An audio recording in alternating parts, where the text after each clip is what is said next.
nakatira sa mansyon sa Forbes Park at Dasmariñas Village. Ang mga korang na contractors at dynasties, bilyon-bilyon ang kurako. Ang 40 na sports car ng buwayang contractor, 40, Diyos niyo. Mahabang mesa ng limpak-limpak na kickback ng mga senador at kongresista habang nalulunod tayo. Lalong nakakagalit si President Marcos at VP Duterte. Tumanggap ng halos tig 20 million pesos na donasyon mula sa mga contractors na naglulubog sa atin. Kung may delikadesa sila, kung may hiya sila, pareho na silang dapat mag-resign. Sa Japan, ginagawa ng mga gamit sa korupsyon, di ba? Kaya tama na, sobra na ang pagtarangkong sa bayan. Tama na, sobra na ang pananahimik. Tama na, sobra na ang sistema na ninanakaw ang pondo na para sa bayan. Pondo sa serbisyo, hindi sa korap na politiko. Lahat ng sangkot, anong sagot? Dapat managot. Lahat ng sangkot, dapat managot. Ikulong ang mga mandarampong at higit sa lahat, wakasan ng paghahari ng mga dinastiya. Ang buuin na natin, baguhin na natin ang sistema. Maraming salamat. Tuloy ang laban.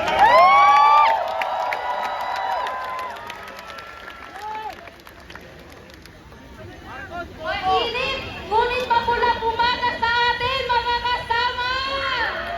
Ako si Mary mula sa Teknolohikal na Universidad ng Pilipinas at proud convener ng One Love Alliance.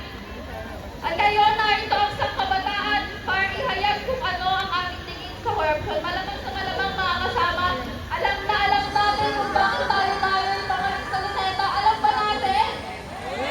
Para kondenahin ang kaliwagtan ng korupsyon ng gobyerno. Huwag tayong matakot pangalanan kung sino ang dapat sinilin at dapat panagutin ng taong bayan. Ang bunga ng korupsyon, si Marcos at si Duterte. Hindi na rin ang issue ng korupsyon sa kabataan, lalo na ng kabataang estudyante nag-aaral sa Taft Avenue na laging binabaha. Kulang na nga sa classroom, bakit na nga yung pasilidad, babahain ka ba? Tapos ngayon, ayaw nilang palabasin yung mga estudyante? Ano na lang, give up naman dyan!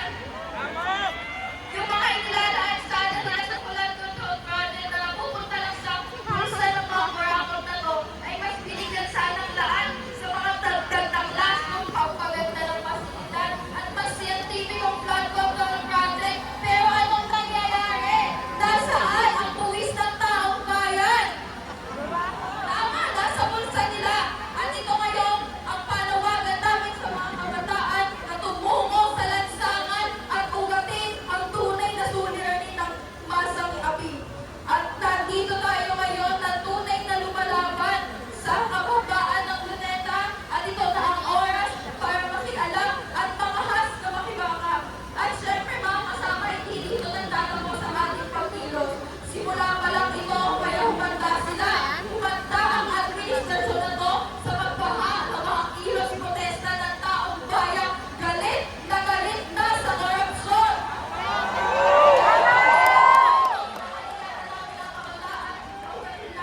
Ang tunay na salok at dahilan ng paghihirap ng mamamayan. At ang dahilan ng pagsusbong ng mga revolusyonaryong pagkilos. Taimtim natin alamin kung sino ang totoong kakampi at totoong kaaway ng masang api. Ito ang henerasyong hindi nakakalimot at hindi nagpapatawad. Kaya lahat ng galit, sabay-sabay nating isigaw, ang tao, ang bayan! Ngayon ay lumalaban ang tao, ang bayan!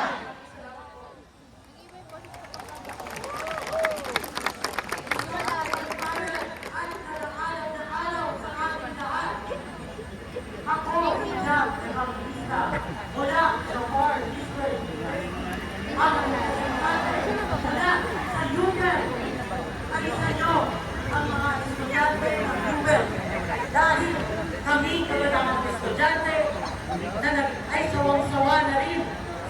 kapangyarihan sa panloloko